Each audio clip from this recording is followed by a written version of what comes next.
Olá pessoal, eu sou a aluna Maria Laura Azevedo Correia, do Instituto de Ciências Agrárias da UFMG, onde curso meu segundo período de agronomia.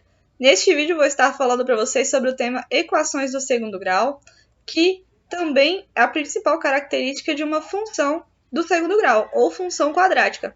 Nesse caso, ela é escrita como f de x é igual a ax ao quadrado mais bx mais c, onde a, b e c são números reais e a deve ser diferente de zero. Isso porque o que define uma função, uma equação do segundo grau, é justamente esse termo aqui, que é uma incógnita elevada ao expoente 2. O 2 indica para a gente o grau da função, e o a é fundamental, porque ele é o número que está multiplicando esse x ao quadrado. Se ele for igual a zero, logo esse termo não existirá, e essa função deixará de ser do segundo grau. Portanto, chamaremos a de coeficiente quadrático, b, coeficiente linear e c, coeficiente constante. O nosso x é a variável ou incógnita. Nós vamos agora para a classificação, porque esse tipo de função ela pode ser completa ou incompleta. Nós vamos chamar essa função de completa quando todos os seus coeficientes forem diferentes de zero. Nesse caso aqui, f de x é igual a 2x ao quadrado mais 2x mais 1, nós temos aqui o coeficiente quadrático 2, que é o a, nós temos o coeficiente linear 2, que é o b, e temos o coeficiente constante 1, que é o c. Já para ela ser considerada incompleta, um dos coeficientes b ou c deve ser igual a zero. No caso, o a não pode entrar nessa situação, já que o a deve ser sempre um número diferente de zero para que haja o x ao quadrado na equação. Aqui nós temos um exemplo onde não temos o termo b. Podemos ver aqui que temos o a multiplicando o x ao quadrado, o coeficiente quadrático. Temos também o coeficiente constante, mas não temos o coeficiente linear, ou seja, o b é igual a zero. Também temos aqui embaixo uma situação em que tanto o b quanto o c são iguais a zero. Nesse caso, nós só temos o coeficiente quadrático, que é o a. Agora, nós aprenderemos a resolver uma equação do segundo grau, com um exemplo. Antes de ir para o exemplo, nós anotaremos um passo a passo que nos ajudarão na compreensão dos cálculos que faremos para encontrar os valores de x. Como se trata de uma equação do segundo grau, nós encontraremos dois valores para x usando a fórmula de Bhaskara que nós veremos posteriormente.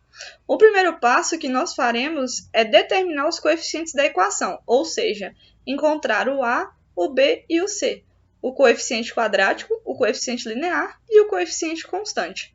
O segundo passo é encontrar o discriminante, delta, que nós aprenderemos a calcular já já.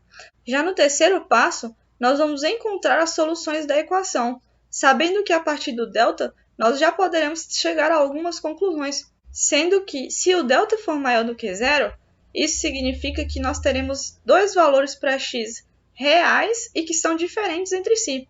Se o delta for igual a zero, significa que nós teremos as raízes reais iguais ou uma raiz dupla. Já se o delta for menor do que zero, nós não encontraremos raízes reais. Vamos para o exemplo para que isso fique ainda mais claro.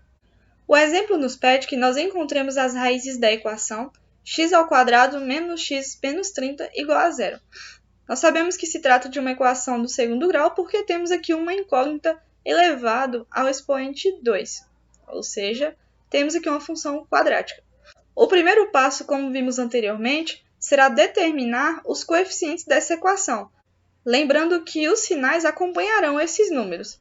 Então, aqui nós temos o coeficiente quadrático, que é o número que multiplica o x ao quadrado. Como não aparece nenhum, nós podemos concluir que aqui nós temos o 1. Essa mesma situação acontece aqui para o coeficiente linear, o b, porque não há um número visível aqui, mas podemos concluir que se trata de um 1, e vamos carregar esse sinal junto. Então, o coeficiente linear será menos 1. Já no caso do coeficiente constante, nós vamos identificá-lo aqui, o menos 30, e podemos concluir que se trata de uma função do segundo grau completa, porque temos todos os coeficientes diferentes de zero. Agora nós iremos para o segundo passo, onde calcularemos o valor de delta.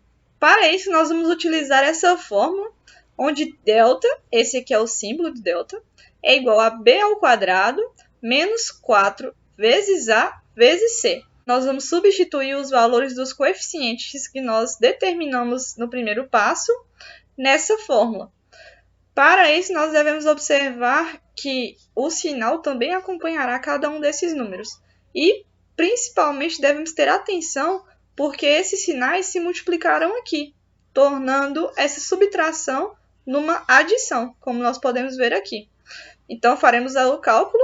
1 ao quadrado será 1, e 4 vezes 1 vezes 30 é igual a 120. Somando os dois termos, nós encontramos que delta é igual a 121. Agora nós iremos para o terceiro passo, onde encontraremos o valor de x, onde utilizaremos a fórmula de Bhaskara, que é essa aqui que vocês estão vendo. Menos b, mais ou menos a raiz quadrada de delta, dividido por 2 vezes o a. Aqui nós só vamos substituir os termos que nós já encontramos e faremos os cálculos para encontrar o valor de x. Então, esse menos aqui já é da fórmula, por isso nós devemos ficar atentos aos sinais. Menos 1, mais ou menos a raiz quadrada de delta, que foi igual a 121, como nós já encontramos ali. Substituindo aqui, 2 vezes a 1, né? Agora, o x, então, será calculado a partir disso, pois 1 mais ou menos 11, que é a raiz quadrada de 121, dividido por 2. O x1 nós vamos calcular com a adição, e o x2 nós vamos calcular utilizando a subtração, porque vendo aqui nós temos um sinal de mais e outro de menos. 1 mais 11 dividido por 2 é igual a 6, e 1 menos 11 dividido por 2 é igual a menos 5. Portanto, o conjunto solução para essa equação é o 6 e o menos 5, que são as duas raízes que nós encontramos, ou seja, os dois valores de x que satisfazem essa equação. Agora nós iremos entender como funciona o gráfico dessa função do segundo grau. Sempre será uma parábola. Aqui temos a parábola e o a maior do que zero, ou seja, um a positivo, indica que essa concavidade estará voltada para cima. Já um a menor do que zero, naquela função, ou seja, ao determinar os coeficientes, se nós encontrarmos um a menor do que zero, isso indicará que o nosso gráfico terá uma concavidade voltada para baixo. Há também outras coisas a serem detalhadas. Por quê? Sabendo que se trata de uma parábola, nós teremos um vértice, tanto para o x quanto para o y. Isso indica o quê? O que seria o nosso vértice? Seria exatamente o valor máximo ou mínimo da função. Isso pode ser usado para diversos problemas que envolvem a equação do segundo grau e exigem principalmente o ponto máximo ou mínimo dessa função. Como vimos na nossa aula de plano cartesiano, aqui nós temos o ponto do vértice, onde essa equação nós determinaremos x e com essa equação nós determinaremos y. Já aprendemos como encontrar o coeficiente b e o coeficiente a. Também aprendemos a determinar o valor de delta e, igualmente, encontrar o valor de a partir da observação da equação que nos foi dada. Outro ponto importante que já discutimos em parte foi encontrar as raízes, que para isso nós utilizaremos a fórmula de Bhaskara, como nós estamos vendo aqui. Se o gráfico nos for dado, nós também já poderemos encontrar esse valor de x. Basta observar no eixo x onde é que o gráfico está cortando. Nesses dois pontos, será exatamente as raízes dessa função. Mais algumas anotações são fundamentais, porque a partir da equação, nós já podemos descobrir muitas coisas com relação ao gráfico da nossa função do segundo grau. Como podemos ver, o a já nos indicará para qual lado será a concavidade, se será para baixo ou para cima, a depender se ele for maior que ou menor do que zero. Já o c, ou seja, o nosso coeficiente constante, determinará onde a parábola cortará o eixo y. Se você ficou com dúvida em algum desses termos, eu aconselho que você veja o nosso vídeo sobre plano cartesiano, onde você poderá entender sobre como identificar o eixo x e o eixo y. indicará exatamente onde a parábola cortará o eixo y. Se nós encontrarmos um czinho maior do que zero, isso indicará para nós que a parábola cortará o eixo y bem acima da origem, em números acima da origem. Se o czinho for menor do que zero, a parábola cortará o eixo y abaixo da origem. E no caso de o c ser um número igual a zero, ele cortará exatamente na origem, ou seja, a parábola cortará exatamente no ponto zero, onde x é zero e y é zero, no plano cartesiano. Já o nosso coeficiente linear, o b, ele vai determinar a inclinação da parábola após passar pelo eixo y. Se ao observarmos a nossa equação do segundo grau e identificarmos um b menor do que zero, isso indicará para nós que a parábola, ao cruzar o eixo y, irá descer, ou seja, será uma curva descendo. Já se esse b for maior do que zero, essa curvatura da parábola subirá.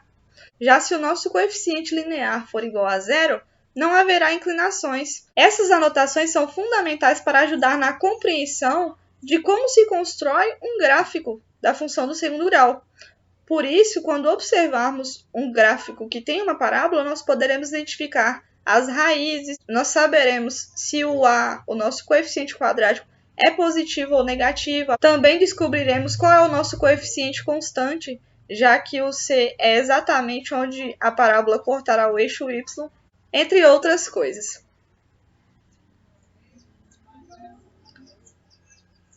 Esse foi o nosso vídeo de hoje. Eu desejo bons estudos, espero ter ajudado e aguardo, se houver alguma dúvida, algum comentário de vocês. Grande abraço e até o próximo vídeo.